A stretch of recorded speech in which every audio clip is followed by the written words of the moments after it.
Hello दोस्तों, I am Ram. और current affair की जो क्लासेस थी आपकी वो कंटिन्यू चल रही थी। तो आज का जो टॉपिक है, जो डेली टॉपिक आ रहे हैं, हमने पहले ही बोला करंट अफेयर का मतलब ये नहीं होता कि कहीं का गवर्नर चेंज हुआ और 10 दिन बाद फिर कोई चेंज होने वाला है, आप उसे जाकर रटना चालू कर दें। क्लियर है क्या ये बात? तो करंट अफेयर में आपको एग्जाम के हिसाब से, अगर आप सिविल के लिए जा रहे हो या अदर एग्जाम के लिए जा रहे हो, तो उसको टॉपिक को आइडेंटिफाई करके आपको बहुत क्लियर कॉन्सेप्ट को पढ़ना है। बहुत क्लियर मतलब कि एकदम की जो चूज किया हुआ टॉपिक है एकदम बिल्कुल कोर एरिया, जहां से क्वेश्चन आ ही आ सकता है।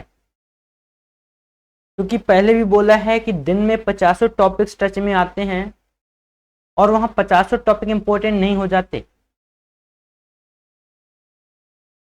तो आज का जो टॉपिक है वो है विश्व सतत विकास शिखर सम्मेलन 2022 का, जो अभी 16 से 18 फरवरी के बीच हुआ। 2 दिवसीय था ये। और आखिर शिखर सम्मेलन किए क्यों जा रहे हैं, आखिर शिखर सम्मेलन होते क्यों हैं, तो सारी बातें जानेंगे, इनकी इंपॉर्टेंस जानेंगे। तो सबसे पहले सभी लोग सब्सक्राइब और लाइक शेयर कर दो। एक एक शेयर सभी लोग कर देना, और सब्सक्राइब और लाइक करना मत भूलें। अगर सभी लोग चाह रहे हैं कि यही टॉपिक लाइव आकर के पढ़ाए जाएं, सीधा इंटरेक्शन हो आपके और हमारे बीच, तो कमेंट बॉक्स में बताना ना भूलें। कमेंट बॉक्स में जरूर अपना आउटपुट दिया करें कि क्लासेस आपके लिए कितनी इंपॉर्टेंट हैं, आपके लिए कितनी फायदेमंद हैं, कितनी बेनिफिशियल हैं सारी क्लासेस। तो जानेंगे वर्ल्ड सस्टेनेबल डेवलपमेंट समिट 2022। आखिर वर्ल्ड सस्टेनेबल डेवलपमेंट चाहिए क्यों? सबसे पहली बात आती है सस्टेनेबल डेवलपमेंट क्यों चाहिए। तो अगर इसकी आप हिस्ट्री को देखोगे तो फिर आप देखेंगे 5 जून 1972 जब स्टॉकहोम कन्वेंशन हुआ था। फिर 1972 के बाद अगर आप देखेंगे तो 1982 में 10 ईयर में रिपोर्ट सबमिट होने के लिए एक बार फिर से मीटिंग हुई थी। फिर अगर उसके बाद देखेंगे तो 1992 में आपका रियो डी जेनेरियो होता है, जिसे अर्थ समिट बोला जाता है। यानी 5 जून से लेकर के 1972 से लेकर के जहां से हमने एनवायरनमेंट को प्रोटेक्ट करने की कसम खाई, हमने क्लाइमेट को प्रोटेक्ट करने की कसम खाई, हमने आईपीसीसी बनाया, यूएनएफ ट्रिपल सी बना, United nation framework convention on climate change, उसके पर्पज अलग निकल करके आए। कई प्रोटोकॉल हुए, क्योटो प्रोटोकॉल हुआ, मॉन्ट्रियल प्रोटोकॉल हुआ, मैड्रिड कन्वेंशन हुआ। उसके बाद अगर देखेंगे तो पेरिस एग्रीमेंट होता है, मिलीनियम पॉलिसीज आती हैं, टारगेट रखा जाता है 230 को, है ना, 2030 को। तो इन बातों को बहुत ध्यान देने की जरूरत है। तो जब हम कभी इकोलॉजी वाला टॉपिक पढ़ाएंगे, एनवायरमेंट वाला टॉपिक पढ़ाएंगे, तो उसमें आपको पूरी हिस्ट्री स्टॉकहोम से लेकर के 2015 के पेरिस एग्रीमेंट तक का, या फिर कोप आ गया हो कॉन्फ्रेंस ऑफ पार्टीज, या फिर कॉम आ गया हो कॉन्फ्रेंस ऑफ मिनिस्टर, तो एक एक करके सारे डिस्कस करेंगे। लेकिन आज का जो ज्वलंत मुद्दा है,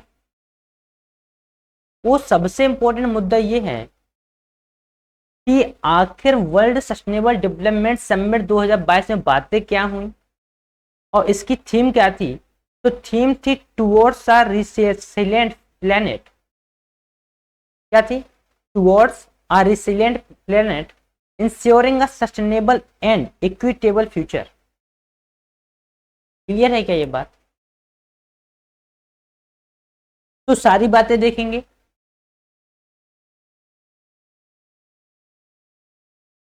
आपका कोई भी टॉपिक मिस नहीं होगा। पूरा करंट अफेयर कवर कराया जा रहा है, स्टैटिक पोर्शन भी कवर हो रहा है। तो बस एक छोटी सी रिक्वेस्ट मेरी यही रहती है कि सभी लोग शेयर करना ना भूला करें। मे भी हो सकता है उन हजारों बच्चों का फ्यूचर बन जाए इन क्लासेस से, जो आज सिटी के अंदर आकर के महंगी क्लासेस अफोर्ड नहीं कर सकते, वहां का किराया अफोर्ड नहीं कर सकते, वहां रह नहीं सकते। तो आप स्टूडेंट हैं नहीं हैं, लेकिन आप इस देश के न्यू के निर्माण में साझेदारी सहभागिता निभा सकते हैं। तो सब्सक्राइब करना मत भूलिएगा। तो देखिए, विश्व सतत विकास शिखर सम्मेलन, तो हाल ही में विश्व सतत विकास शिखर सम्मेलन के 21वें संस्करण का उद्घाटन किया गया है। इसे वर्चुअल फॉर्मेट में आयोजित किया जा रहा है। तो कौन सा संस्करण है ये? 21वां संस्करण है। आपको ये याद रखना है पहले प्रीलिम्स के लिए। क्लियर है ये बात? और कैसी मीटिंग हुई है? ये वर्चुअल फॉर्मेट में मीटिंग हुई है। Recently, the 21st edition of the World Sustainable Development Summit was inaugurated. It is being conducted in virtual format. Clear है ये बात? क्या यहां से याद रखना है आपको कि कौन सा संस्करण है? तो 21वां संस्करण है, 21st। आगे बढ़े, थीम क्या है? तो अनुकूल ग्रह की ओर सतत और समतावादी भविष्य को सुनिश्चित करना। यानी कि हमें अपने जो ग्रह है, हमारा जो अर्थ है, जो प्लेनेट है, उससे अपने हैबिटेट के अकॉर्डिंग उसे सस्टेनेबल बनाना है। उसकी सिचुएशन, उसकी कंडीशन को उसे सतत बनाना है। यानी कि जैसे अगर मान लो हमें कहीं से छत में जाना है, तो हम क्या करते हैं? एक एक सीढ़ी चढ़ते हैं ना। तो हमें ऐसा नहीं करना है कि जो हमारे पास रिसोर्सेज बचे हुए हैं या जो हमारे पास रिसोर्सेज हैं उन्हें हम आज ही खर्च कर लें। क्लियर है? तो towards a resilient planet ensuring a sustainable and equitable future. तो आपको यह बात याद रखनी है कि इस साल की थीम क्या थी? तो थीम थी परिस्थिति अनुकूल ग्रह की ओर सतत और समतावादी भविष्य को सुनिश्चित करना। याद हो जाएगी थीम, लिख लीजिएगा। जो क्वेश्चन आपके प्रीलिम्स के अकॉर्डिंग हो गए, मेंस में भी आपको मेंशन करना पड़ेगा अगर यहां से क्वेश्चन आया तो, क्योंकि हर साल इकोलॉजी एंड एनवायरनमेंट से सवाल आता ही आता है, प्रश्न पूछे जाते हैं, चाहे वो प्रीलिम्स हो या मेंस हो। क्लियर है? आगे बढ़ें, चलिए। तो अब इस शिखर सम्मेलन में बातें क्या क्या हुई, क्या क्या इंपॉर्टेंस थी? तो यह ऊर्जा एवं संसाधन संस्थान द्वारा वार्षिक रूप से आयोजित किया जाने वाला प्रमुख कार्यक्रम है। तो नेक्स्ट प्रीलिम्स के लिए आपका क्वेश्चन क्या होगा कि विश्व सतत विकास शिखर सम्मेलन किसके द्वारा आयोजित किया जाता है? तो आपको याद रखना होगा ऊर्जा एवं संसाधन संस्थान, the energy and resources institute, जैसे टेरी बोलते हैं। और इसकी स्थापना 1974 में हुई थी। कब हुई थी? 1974 में। तो यहीं पर याद कर लेना कि इसकी स्थापना कब हुई थी। या ऐसा पूछ सकता है, हाल ही में चर्चा में रहा विश्व सतत विकास शिखर सम्मेलन 2022 निम्नलिखित में से किसके द्वारा प्रतिवर्ष आयोजित किया जाता है? क्या ब्रेन में प्रश्न का फॉर्मेट रेडी हो रहा है? क्या फॉर्मेट रेडी हो पा रहा है? हमने क्या बोला, सवाल को आप अपने आप से बनाइए, आंसर लिखिए। जैसे भी हमने तुरंत सवाल क्रिएट कर दिया कि प्रीलिम्स में पूछ सकता है कि हाल ही में चर्चा में रहा विश्व सतत विकास शिखर सम्मेलन 2022 निम्नलिखित में से किस एजेंसी या किस संस्थान के द्वारा प्रति वर्ष आयोजित किया जाने वाला प्रमुख कार्यक्रम है, या किसके द्वारा आयोजित किया जाता है? तो प्रीलिम्स में या आपके एग्जाम में ऐसा सवाल आ सकता है। और क्या करता है ये तो यह वैश्विक मुद्दों पर जो आपके वर्ल्ड के इंपॉर्टेंट मुद्दे हैं, विकासशील देशों में आयोजित होने वाला एकमात्र शिखर सम्मेलन है। तो जो विकासशील देश हैं और जो उनके वैश्विक मुद्दे हैं उन पर जो आयोजित हो रहा है वो केवल इकलौता ऐसा ये कार्यक्रम है जो विकासशील देशों के अंदर होता है, जो विकासशील देश मिलकर के करते हैं, चर्चा करते हैं, एनवायरमेंट पर चर्चा करते हैं, डेवलपमेंट पर बातें करते हैं,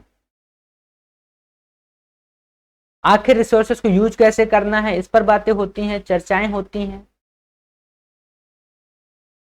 तो ये वैश्विक नेताओं और कार्यकर्ताओं को सार्वभौमिक महत्व के जलवायु मुद्दों पर चर्चा और विचार विमर्श करने के लिए एक मंच प्रदान करता है।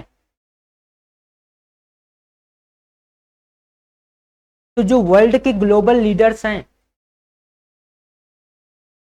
जो वर्ल्ड के कुछ कार्यकर्ता हैं, जो डेवलपमेंट के लिए काम करते हैं, जो एक अलग सोच के साथ काम करते हैं, जो जलवायु मुद्दों पर बातें करते हैं,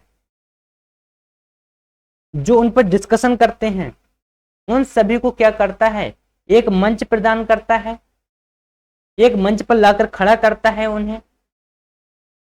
क्लियर है क्या? आई होप की बात क्लियर होगी। क्लियर है ये बात? आगे बढ़े चलिए। तो ये विश्व के प्रबुद्ध नेताओं और विचारकों को एक मंच पर इकट्ठा करके वैश्विक समुदाय के हित में, ये ध्यान देना, किसके हित में? वैश्विक समुदाय के हित में दीर्घकालिक समाधान प्रदान करने का प्रयास करता है। ऐसा नहीं है कि आज हमने खाना खा लिया कल का देखा जाएगा, जो एक जनरल लाइफ में आपने देखा होगा। लेकिन यहाँ पे बात नेशन की होती है, राष्ट्र की होती है, ग्लोबल की होती है, दुनिया की होती है, वर्ल्ड की बातें होती हैं। यहाँ पर बात वैश्विक मुद्दों को लेकर के होती हैं, यहाँ पर बात पर्यावरणीय मुद्दों को लेकर के होती हैं, यहाँ पर बात ग्लोबल वार्मिंग के लेकर के जो मुद्दे आते हैं उनको लेकर के होती हैं, यहाँ पर बात ग्रोथ एंड डेवलपमेंट की होती है, यहाँ पर बातें रिसोर्सेस की यूटिलाइजेशन की होती हैं। तो आपको इन बातों को ध्यान देना है कि जब भी कोई एक ऐसा मंच निकल के बाहर आता है जो वैश्विक मुद्दों पर चर्चा कर रहा है, तो इसका मतलब है कि उसका मेन पर्पज पहली बात दीर्घकालिक समाधान को प्रदान करने का होगा। क्लियर है क्या ये बात? क्लियर है? यह दिल्ली सतत विकास शिखर सम्मेलन दिल्ली सस्टेनेबल डेवलपमेंट समिट की परंपरा को जारी रखे हुए है। तो जो पहले दिल्ली सतत विकास शिखर सम्मेलन हुआ करता था, उसी के रहमो करम पर या उसी के रास्ते पर, उसी के पाथवे पर यह सतत विकास शिखर सम्मेलन चल रहा है। क्लियर है क्या? तो डीएसडीसी की शुरुआत वर्ष 2001 में सतत विकास को विश्व स्तर पर साझा लक्ष्य बनाने के उद्देश्य से की गई थी। तो प्रीलिम्स का आपको एक क्वेश्चन यहां से भी मिल सकता है कि हाल ही में चर्चा में रहा सतत विकास शिखर सम्मेलन निम्नलिखित में से किसकी परंपराओं को फॉलो करता है या किसकी परंपराओं पर आधारित है? क्लियर है? तो आपको ध्यान देना है दिल्ली सस्टेनेबल डेवलपमेंट समिट। क्या ये बात याद रहेगी? रेडी हो जाएगा? क्लियर है ये बात? और इसकी शुरुआत कब हुई? तो 2001 में। यह भी आपको याद रखना है। आगे बढ़े चलिए। तो अब बात आती है सतत विकास है क्या? आखिर सस्टेनेबल डेवलपमेंट बोलोगे कैसे? क्या सतत विकास है क्या? तो विकास जो भविष्य की पीढ़ियों की जरूरतों को पूरा करने की क्षमता से समझौता किए बिना वर्तमान की अपनी जरूरतों को पूरा करता है उसे सतत विकास या संवहनी विकास कहा जाता है। यानी कि जो आने वाली फ्यूचर की जनरेशन है तो उसकी भी तो कुछ नीड होंगी, उनकी भी तो कुछ जरूरतें होंगी, तो उनकी जरूरतों के साथ कोई भी समझौता नहीं होना चाहिए, उनकी क्षमता के साथ कोई समझौता नहीं होना चाहिए, और उन क्षमताओं को ध्यान में रखते हुए वर्तमान की जरूरतों को भी पूरा करना है। और यही क्या है? सतत विकास है, संवहनी विकास है। क्लियर है क्या? तो आपको ये परिभाषा याद रखनी है, क्योंकि कभी कभी प्रीलिम्स में पूछ लेता है कि सतत विकास का तात्पर्य निम्नलिखित में से है। क्या पूछ लेता है? सतत विकास का तात्पर्य निम्नलिखित में से है। तो 4 ऑप्शन में अलग अलग परिभाषाएं दे सकता है। तो आपको ये भी क्वेश्चन का फॉर्मेट रेडी रखना है कि आखिर आप सस्टेनेबल डेवलपमेंट बोलेंगे कैसे, सबसे पहली बात। क्लियर है? और सतत विकास की यह सबसे व्यापक रूप से स्वीकृत परिभाषा ब्रुटलैंड आयोग द्वारा अपनी रिपोर्ट आवर कॉमन फ्यूचर 1987 में दी गई थी। तो आपसे यहां पर ब्रुटलैंड कमीशन के बारे में पूछ सकता है, कब आया था, रिपोर्ट में क्या लिखा था, और ब्रुटलैंड कमीशन की रिपोर्ट का नाम क्या था, यह भी वो आपसे पूछ सकता है। तो आवर कॉमन फ्यूचर याद रहेगा। क्या ये बात याद रहेगी कि ब्रुटलैंड कमीशन ने अपनी रिपोर्ट का नाम क्या रखा था? तो आवर कॉमन फ्यूचर। और कब आई थी ये रिपोर्ट? 1987 में। तो ये भी बात आपको याद रखनी है प्रीलिम्स और मेंस दोनों के लिए। आगे बढ़ें, चलिए। तो सतत विकास, सस्टेनेबल डेवलपमेंट, व्यक्ति और हमारे ग्रह के लिए एक समावेशी, संधारणी और अनुकूलित भविष्य के निर्माण की दिशा में ठोस प्रयासों का आह्वान करता है। तो किन किन बातों पर सस्टेनेबल डेवलपमेंट काम करता है? समावेशी, इंक्लूसिव, जिसमें सारे वैश्विक मुद्दों का क्या हो? समावेश हो। सस्टेनेबल हो, कस्टमाइज्ड हो, और ये सारी चीजें किस लिए हों? फ्यूचर के लिए। कि इन सारी बातों के लिए, सारे वैश्विक मुद्दों के लिए, चाहे वो क्लाइमेट को लेकर के हो, चाहे वो इकोनॉमिकल कोई मुद्दा हो, चाहे वो कोई पॉलिटिकल मुद्दा हो, चाहे वो कोई सोशल मुद्दा हो, उन सारे मुद्दों पर ठोस प्रयास किए जाएं, उन सारे मुद्दों पर एक होकर के सॉल्यूशन पर बातें की जाएं। क्लियर है क्या? आगे बढ़ें। तो अब देखो, सतत विकास के 3 मुख्य तत्व हैं। वो ये पूछ सकता है सतत विकास के 3 मुख्य तत्व निम्नलिखित में से कौन कौन से हैं? तो पहला है आर्थिक विकास, यानी कि इकोनॉमिकल डेवलपमेंट पर फोकस करता है ये, इकोनॉमिकल डेवलपमेंट। क्लियर है? दूसरा सामाजिक समावेश, यानी सोशल इंक्लूसिव, सोशल इंक्लूसिव।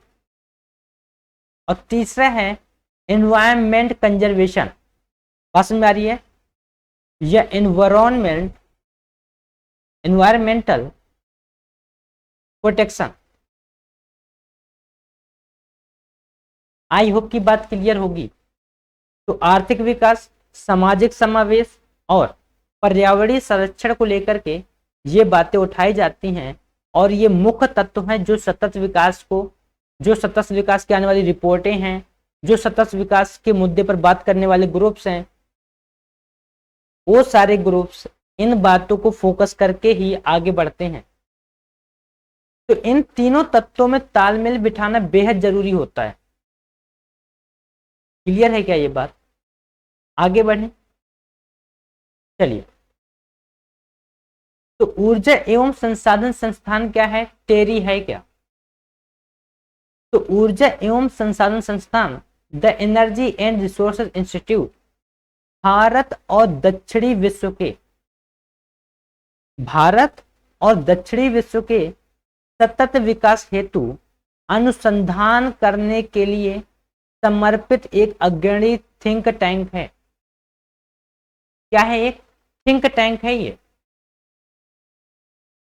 जो सतत विकास के बारे में बातें करेगा, जो सतत विकास की चर्चाएं करेगा। और इसकी स्थापना कब होती है? 1974 में ऊर्जा मुद्दों पर एक सूचना केंद्र के रूप में की गई थी।